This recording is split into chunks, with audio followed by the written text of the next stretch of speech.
predators were calling. I finally realized I needed help. The people at Janes & Noseworthy really took care of me, and I'm glad I chose a local solution. I felt like they understood me better. Getting help with my dad has given me the energy, the headspace, and the time to make my dreams come true. A chance to start again with knowledge, support, and people in your corner. Are you looking for that kind of help? It's okay. Learn more about Leah's story at janesnoseworthy.ca. When an impaired driver killed my brother DJ, some people used the A word. They called it an accident, but it wasn't. An accident implies that no one was at fault. But when someone impaired by alcohol and/or drugs chooses to drive, they're fully responsible for the crash that can result. So please, for the memory of my brother DJ and the thousands of families whose lives have been shattered by impaired drivers, let's drop the A word. A crash caused by impaired driving is not an accident.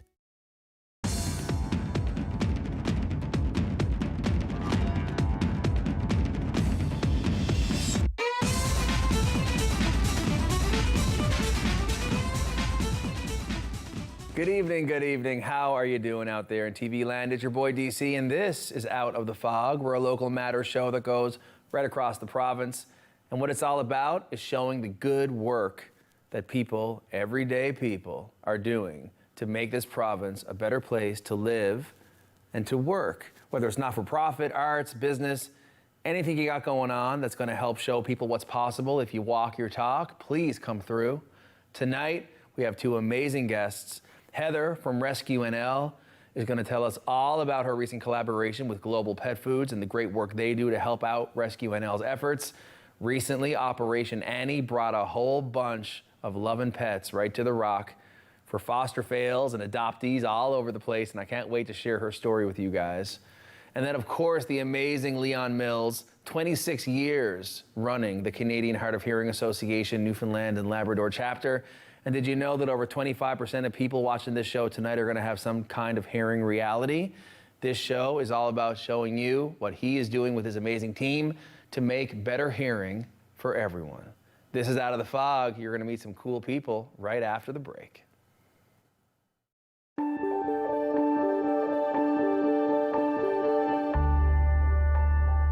You're watching Rogers TV St. John's. We're creating space for change. Progress. Equity. Reform. This is a call out, a shout out, a reach out. To help small businesses, charities, and organizations that support equity-deserving groups. Let's promote progress by promoting your brand. We're all in. Dedicating our production resources and media platforms to shine a light on your brand. Apply now at allinforequity.ca. Allinforequity.ca.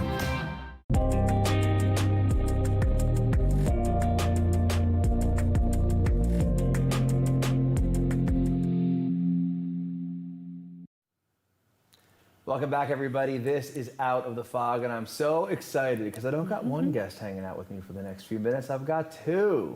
Heather, how are you? Great. How are you? Now, have you been on Out of the Fog or any show like this before to talk about the amazing work that you do? No, I have not. Wild. Oh. So, guys, Rescue NL. I want you to hear it. I want you to know it. I want you to Google it, because this is an organization doing amazing things. And here we are with the founder. Heather, I'm going to ask you, what made you start Rescue NL? Well, I was in rescue long before Rescue NL. And really, since I've been, probably since 19, actually. I moved away, actually, after high school. And anyways, I rescued some dogs out of a barn up in Ottawa, or Quebec, actually.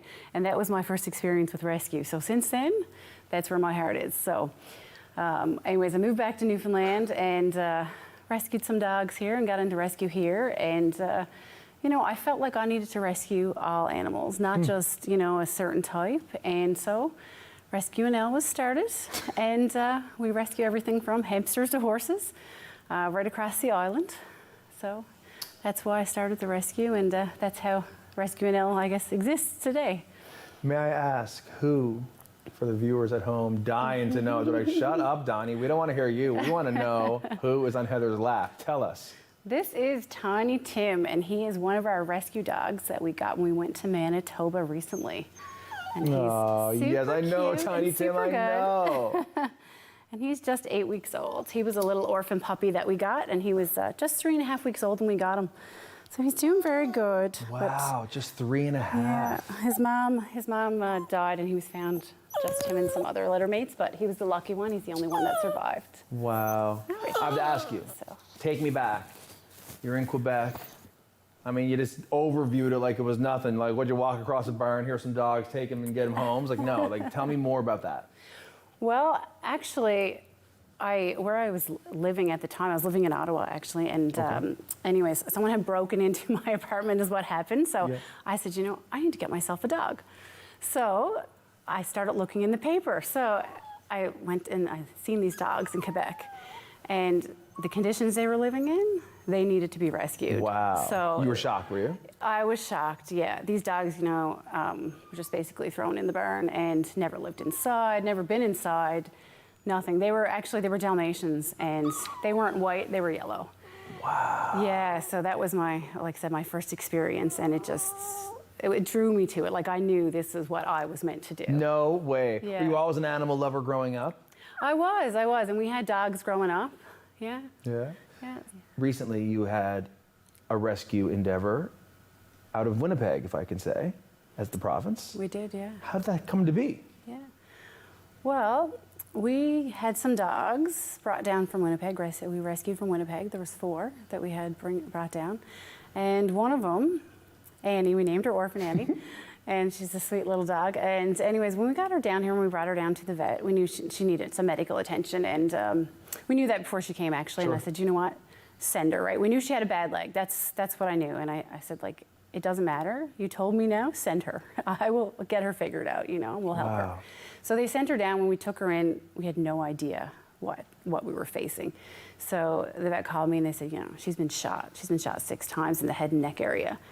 And I was like, what? Like, you know, wow. And, you know, someone tried to kill her. That's why she was shot. Sure. In the head and neck area. And then, you know, her shoulder was crushed. So someone had beaten her and her leg was broken. So there's no doubt, you know, the goal was to kill this dog, but she survived. And, you know, she survived. Not only did she survive, she made it to Newfoundland. So it was like, wow, this dog's a miracle. And so she was my inspiration to go up there and help other dogs like her. And, you know, she was in bad condition, but there is other dogs up there in worse condition, of course. And I said, you know, we have to do something. I have to do something, and you know, my rescue is a way to do that. And so that was it. Right then and there, it was like, let's do this. Wow. So that was the start of Operation Annie. Operation Annie, Little Orphan Annie. Yeah. Talk about Global Pet Foods, which is out of here. They have locations across the country. They do so much work to give back to different organizations. What is your connection with that company? Global Pet Foods is a huge supporter of Rescue NL. They help us however they can. Their employees go above and beyond. Yeah. They help us, like, you know, through the store as well, whether that's adoption days or, you know, we cost share a lot of the products and stuff that we need, and they make donations and stuff. But the employees also, after hours, you know, some of them have adopted our dogs, they foster our dogs. With this mission, they were up at the airport when the dogs, you know, flew in at 3 o'clock in the morning. They were there offloading the dogs from the airplane. So, yeah, and they were at the warehouse every night when we had to quarantine, you know, cleaning out the kennels, walking the dogs.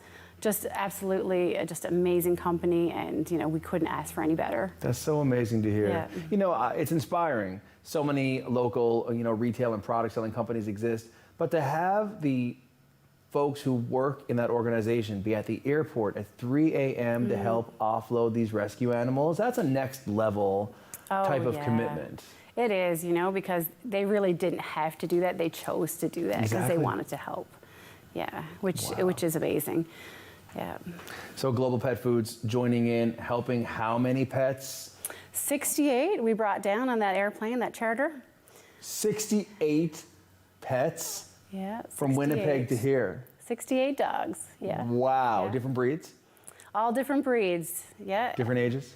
Different ages, everything from 4-day-old puppies. I think the oldest dog we got was 7, but most of the dogs were between 1 to 2. They're mostly young dogs. Wow. Yeah. You know, let's look into the crystal ball. It's, you know, 2017, 2018. Did you think that you would be sitting here today talking about hundreds and hundreds of pets that you've helped find homes for and to rescue? I really didn't. I mean, I knew, when we started the rescue, we were going to help animals. We were going to help different kinds of animals. Did I think would be as many? No, I did not. And did I think I would go to Manitoba? Absolutely not. I'm absolutely, glad that we did it. Sure. And, I would do it again. I've learned a lot, of course. I do things differently. And, Yes. when you know things, you do things differently, of course. But it was a great mission. And of course, we're still very much immersed in that mission now. The dogs are not all adopted yet. A lot of them are in fosters. It has to be signed up. A lot of them are still going through medical treatment and stuff. But absolutely a fantastic experience to be able to help that many animals and make a difference in that many lives. And of course, not just the animals themselves, but the families and the pets and the people who are lucky enough to have these pets come into their lives, I think is another whole group of people who benefit from the hard work that you do. Who helps make Rescue NL, who helps make that organization possible? Do you have funders and donators? And how can people watching this show this evening join into Rescue NL to help with the work that you do? Right. Well, we don't get any government funding, of course, so it's all based on donations. We don't know. I don't know. Yeah, no funding at all from the government. It's all done on donations. So, Newfoundland is fantastic to us. All of our supporters, it's basically, when we ask for something because we need it for the animals, people are right there to donate. So donate at rescuenl.com. People can e-transfer to us. They can pay on our vet bills at Avalon Animal Hospital. If they call, they can donate with a credit card. Wow. And our vet bills are always there. Oh, I so bet it's they always, are. surmounting vet bills because we're always taking in animals. And, we do take in the worst cases. And so we always do have the biggest vet bills. But, that doesn't matter to us because we're going to do what we can always, right? Of course. But yeah, that's how we get our monies. And we do fundraisers, of course, too. Okay, good to know. And people are there to, to support us. And it's so heartwarming actually to see, anytime we do have like a dog that we just had posted. I don't know if you saw it, but a dog, one of them from Winnipeg that we had to get the shoulder removed. Not Annie, but another one that had been hit by a car. When we post them, people just right away, let's help this dog. Like everyone bands together and they want to help and they do help. And it's just absolutely amazing that, demographics wasn't a problem for this province. They're like, it doesn't matter that they're from Winnipeg because we're going to help them, I can't believe this cute little dog is basically napping in your arms right now. He's a little baby. You are the dog whisperer is really what this is. We're in our final couple of seconds. I just want to take a moment. The reason why I love this show so much is because I get to meet people like you who are passionate, you believe in something, you want to help people, and you do it. And so I want everyone watching this segment, if you have a pet, if you have a friend, if you have anyone who is able to help, donate, support, share, become a foster fail, as we say, as in someone who agrees to foster a pet, but then they love them so much they end up adopting them. Whatever you can do, Google Rescue NL, talk to Heather, and we'll see what we can do to help more amazing pets and the awesome work that you are doing come to life. Thank you so much for coming on the show. Thank you. Will you come back? Awesome, I will. Will you leave Tiny Tim in my arms as you leave? No, you can't have him. Okay, fair enough. I'll ask again on the break. Guys, this is Out of the Fog. We'll be right back after this one. It all started when I racked up some serious debt. Interest payments were going up, creditors were calling. Janes and Noseworthy came up with a plan. Knowing that the phone was going to stop ringing and that I was not in this alone was a huge relief. Bankruptcy or a consumer proposal or whatever help you get is not the end. It's just the beginning. A chance to start again with knowledge and support and people in your corner. Are you ready? Get out of debt. It's okay. Learn more about Leah's story at janesnoseworthy.ca.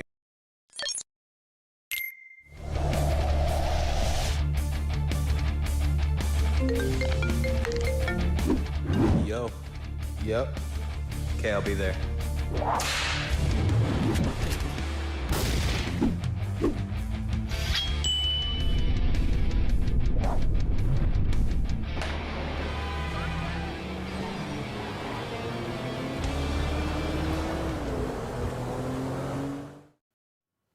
Welcome back, everybody. It is Out of the Fog, and I love having people on the show that are doing good things. We know we just met Heather from Rescue NL, and now we are sitting next to the man himself. He is the executive director of the Canadian Hard of Hearing Association, Newfoundland and Labrador chapter. It is Leon Mills. How are you getting on? I'm good, Donnie. How are you? I'm really glad you got us here today and have a chat about things. Well, it's going to be important. We got a lot to talk about. Yeah. I'll tell you what, guys, and I'll set this up for you. Some of you tonight might be hearing this show super clear. Some might have the volume up a little. Some might have it on bust and you're still leaning in. You may need to listen in a little closer to hear what we're about to talk about, which is hearing. Just before the break, Leon, you started telling me a story. Yeah. And we're going to jump in right now. Yeah. Because your story to me is so authentic in terms of why you run this association with the amazing staff that you have and the volunteers and everyone who helps make it happen. Hearing health, is that what it's all about? Yeah, because, I, like a lot of people, didn't pay much attention to hearing loss. I was in my 20s and I was in university in my 4th year studying to be a teacher, where it's particularly important to communicate well. And one Friday afternoon, I was just sitting there and just thinking about going for a beer after class, at the end of the week. And all of a sudden I looked at my prof and I realized, he was talking to somebody over there and I couldn't hear anything. And he was talking to somebody there and I couldn't hear anything. And I tapped my desk just to check.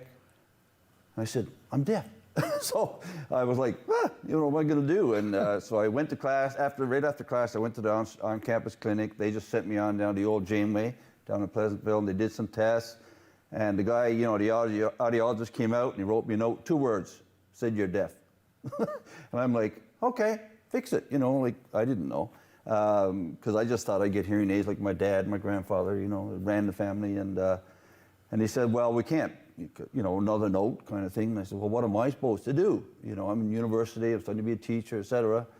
And he wrote me another long note. And he said, well, here's what's going to do. In a third of the cases, your hearing will be fully restored. In a third of the cases, you'll get some back when hearing aids might be useful.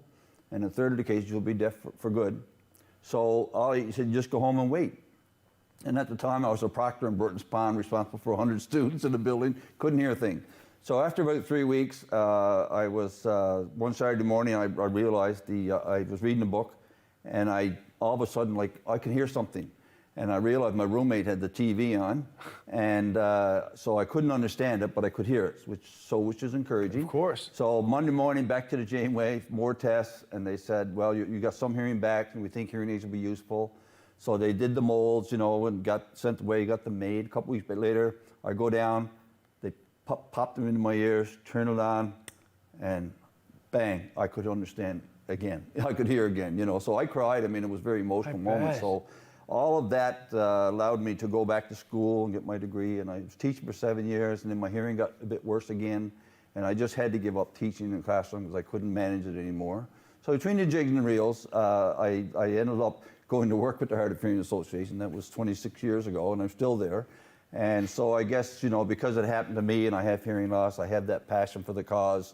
And just, like all of us, we want to help other people with hearing loss. So our association is the only one that exists in Newfoundland that provides, a bunch of programs and services for people with hearing loss. So I love what I do, and it's just, like I said, it's just glad to be in a position to be able to help other people with their hearing, Forgive me for asking about the nuances of it all, but I can only imagine that you didn't just go into some job bank and see executive director for Hard of Hearing Association. How did that happen? Well, it's sort of in a roundabout way, because my audiologist, she said, you might want to consider doing some volunteer work with this support group for people with hearing loss, And I didn't know anything about them. So I just went down one Friday afternoon and I talked to the director, the president at the time, Dr. Nora Brown, and she sat there for 4 hours and let me vent, cry, tell my story, share my fears, all that kind of stuff. And she said, Leon, in my experience, she said, one of the things I've always found that really helps people is that you help others. So she said, why don't you become a volunteer with us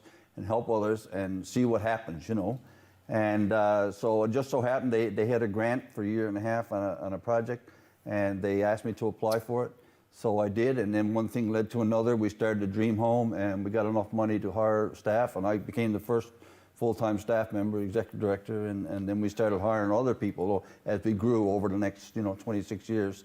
So, a lot happened in between there, but the point is that, we were able to grow and survive and and continue to develop a lot of programs and services for people with hearing loss. So very gratifying work for sure. It's amazing to me, and it's funny, you live it, you know. Yeah. And in the exposure I've had to the organization over the years gone by, the passion in that not-for-profit organization, incredible. And the impact you've been able to have on so many people. How proud are you? Well, I'm very proud of it. I mean, our staff, like I said, are very committed, very passionate about what they do. We've won numerous awards from our National Association for our, innovative programs. And yes, recently there was an award as well. Tell me more about that. No, yeah, you talking about the accreditation piece? Yes. Oh, that one, yeah. Well, yeah, I'm really proud of that. Like, we are the only charity or nonprofit in Newfoundland that's been accredited by Imagine Canada, and we're on our second go around now of 5 years. The first one was 2014, and we got reaccredited last year. And so this is a program that Imagine Canada has, which is the umbrella group for charities and nonprofits in Canada, to raise the standard of governance for groups like ours. And you have to have 5 areas: as governance, management, fundraising, finances, and volunteerism. And you have to meet about, like, I think 73 standards or something like that. So it's pretty high level. So we thought we were in a position that we could get it, and we applied for it, and we did. We had to bring in some other things to make it work, but we did. And so that's something I'm really proud of. It shows people that as an organization, we're what we call a high performance association. And if you donate to us, you can rest assured that your donations are well used and go as intended. They're not lost in some other thing. They go towards programs and services. Right? The work that you do around helping folks deal with the realities of hearing loss are far and wide across the province, in rural areas, in the city as well. I have to say that I feel that folks who do not have the confidence to reach out, to put their hand up and say, I think I have a communication problem around my hearing. How often do you deal with folks having that problem? Oh, a lot. I mean, there's still a lot of stigma for a lot of people around hearing loss, and they don't want to admit that they have a problem. Guys especially, the macho thing, I guess.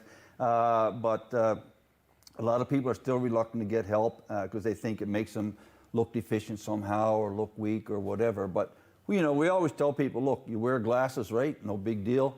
Hearing aid should be no big deal. It's just an aid to help you hear better, right? Sure. So, if the whole point for us is to try to get people with a bit of education and support and awareness to get them over that original sort of reluctance that they have.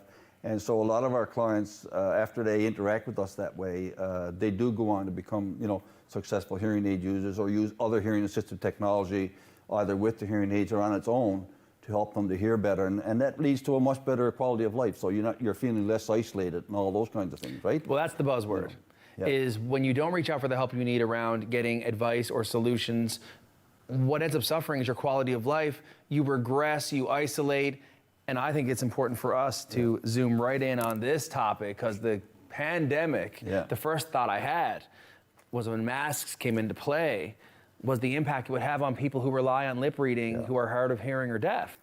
So our national association got in touch with this company called UMass, and they made these things called clear masks. I'll just put it on for a second. Please do. But it has this narrow plastic film, so people can read the lips. Yeah. And for hard of hearing people, it otherwise works as a mask. It's really good. It doesn't fog up, and but it really aids the communication, because you got physical distancing, 6 feet. You got these plastic shields. You got masks on, so it's extremely difficult for people with hearing loss to communicate. In fact, I've had people without hearing loss say to me, I even have trouble with communicating. So, I can tell you, my hearing isn't 100% what it used to be, but I'll tell you what, and guys, if you want to zoom in on this, boom, and you haul the thing off, and then you don't know who electing to wear this type of mask is helping people who have perfect hearing, but so many of us don't, and I think it's so important that we look into solutions like this to help people who are hard of hearing to understand and to feel as much of a part of society as we do. How can we get these? You can go to our website at CHANL.ca or our national association, CHA.ca, and there's a section there where you can order online. So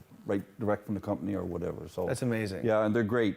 People really like them, you know. So. I think that this interview has been valuable because I don't think enough people know that these exist. I don't think enough people watching this show tonight appreciate the value of lip reading to communication. And that's one thing we have been all suffering in society in the last couple of years.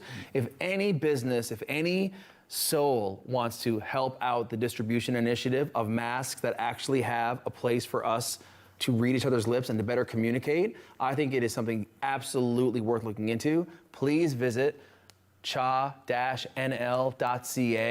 Reach out to the Canadian Hard of Hearing Association and look into how you can stock up on these far more inclusive masks. Am I right? Yeah, they're great. They really work well. Amazing. Listen, in our final few seconds, looking forward to the year ahead, what are you excited about? I'm just excited how we've been able to respond to the pandemic and delivery of our programs and services. We had to rethink and change a lot of way we did things because we were pre-pandemic was primarily face-to-face, come into the office. And of course, that was out the window. Sure. And so we've had to switch to using technology better. And we found that amazingly, it works really well. And we only do appointments if it's absolutely necessary. But with technology, with Zoom, text, whatever, voicemail, you know, messages, FaceTime, we're able to really help people from a distance. And so it's worked really well. And in fact, our numbers have gone up over the last 2 years after that initial sort of setback when pandemic first hit. But since then, our numbers have increased and our awareness has increased and more people are doing loans of our assistive technology and we're selling hearing assistive technology. So it's been fantastic and the same with our fundraising. You know, we live and die with our dream home. That's right, the dream home lottery, baby. Funding. That's the one. Everything's online now. There's no going into the malls to buy a ticket or our office or the dream home. Everything's online and people respond to that because people got used, I think, to ordering things online. Sure. Because they've had to. Yeah. So the world has changed, and we've adapted with it, and I think it's been better. And this spring, we're working on a new 3-year strategic plan to get started on. So we'll have a lot of new stuff coming out over the next, year or so, I would say. I think people across the province are very lucky to have you and your team at the wheel, making sure that hearing health is always in view. So thank you so much for the good work you do. Thank you for having us, Donnie, and allowing us to get some information out to the public that we think is really important. Anytime. Especially the clear mask. Especially the clear mask. Will you come back and talk again? Anytime. I love it. Thanks again. Bias is Out of the Fog, right back after the break.